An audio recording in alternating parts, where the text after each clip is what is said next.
আসসালামু আলাইকুম, কেমন আছেন সবাই? সকাল সকাল দেবর চলে যাবে, রাতেই বলে রেখেছিল আমার হাতে ঝাল ঝাল গরুর মাংস আর চাপটি খাবে। বড় ভাবি থাকা মানে দ্বিতীয় আর একজন মা, মায়ের সব দায়িত্ব পালন করতে হয়, সাথে শাশুড়ি মাকে পছন্দের জিনিস দিতে পেরে নিজের কাছেও একটু শান্তি লাগছে। সকাল সকাল ঘুম থেকে উঠি একটু ফ্রেশ হয়ে রান্নাঘরে চলে আসছি গরুর মাংস রান্না করার জন্য। গতকাল রাতেই দেবর বলে রেখেছিল সে নাকি আমার হাতে গরুর মাংস রান্না খাবে। বিয়ের আগে ভাইদের অনেকবারই রান্না করে খাইয়েছি, এখন তো আর ভাইদের রান্না করে খাওয়ানোর এত সুযোগও হয় না, কিন্তু তাতে আমার কোনো দুঃখ নেই। এরকম যদি একটা দেবর থাকে আমার রান্নাঘরে ক্যামেরার পিছনে, সে আমাকে অনেক কাজে সাহায্য করে। যাই হোক, মাংস রান্না বসিয়ে দিয়ে অন্যদিকে আমি চাপটি বানিয়ে নিচ্ছি। এরই মধ্যে আমার বাসায় একটা পার্সেল চলে আসে, আর এটা যে এত তাড়াতাড়ি পাবো আমি তো ভাবতেই পারিনি। দেবর তো আমাকে একটু বসে থাকতে দিচ্ছিল না, সে দেখবে এটার মধ্যে কি আছে। আমি বলছি একটু পরেই দেখাই। স্বামী বাড়িতে চাইলেও আমরা সবসময় নিজের মতো করে চলতে পারি না, বলতে পারেন নিজের সুখ দুঃখ সবকিছু নিজেকেই মানিয়ে নিতে হয়। এই তো এখানে বক্স ভর্তি আমার পছন্দের কিছু জিনিস চলে আসছে, কিন্তু কষ্টেপ দিয়ে বক্সগুলো এমন ভাবে আটকানো ছিল আমি তো খুলতেই পারছিলাম না। খেজুরের গুড়ের এই পিঠাগুলো আমি আগে থেকেই অনেক বেশি পছন্দ করি। প্রতিবারই দেবর আসার সময় আন্টি এত কিছু পাঠিয়ে দেয়, আমি কিন্তু তার জন্য কিছুই দিতে পারি না।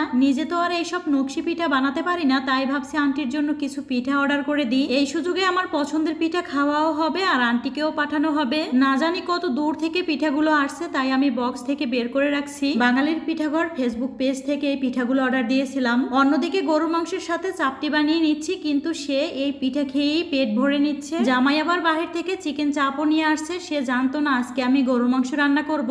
গরুর মাংসের মধ্যে একটু আলু না হলে তো আমাদের চলেই না, সাথে আস্ত রসুন তো আমি দিবই। আমার মতো আস্ত রসুন আর আলু দিয়ে গরু মাংস রান্না কে কে খেতে পছন্দ করেন? আমার তো মাংস লাগে না, এক পিস আলু আর একটু ঝোল দিয়ে এক প্লেট ভাত খেয়ে উঠতে পারি। মাংসগুলো কিন্তু একটু ভালোভাবে কষিয়ে নিতে হবে। অন্যদিকে আমি থালা বাসন পরিষ্কার করে নিব।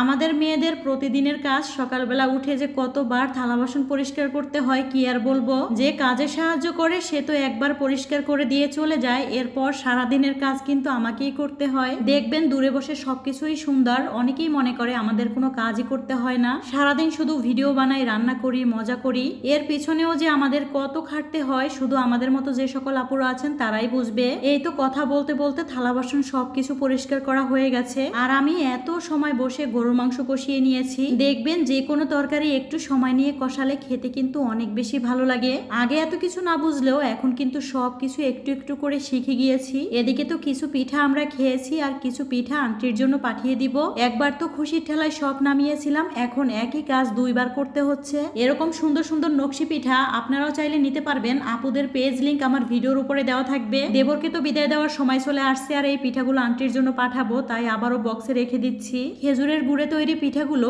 1 বছর আগেও কিন্তু আপুদের পেজ থেকে আমি নিয়েছিলাম। আমাদের জীবনে কিছু মানুষ থাকে, তাদেরকে খুশি করতে অনেক বেশি টাকা পয়সার প্রয়োজন হয় না, দেখবেন খুব অল্প কিছুতেই তারা খুশি হয়ে যায়। তো যাই হোক, আজকের ভিডিওটি এ পর্যন্ত। সবাই ভালো থাকবেন।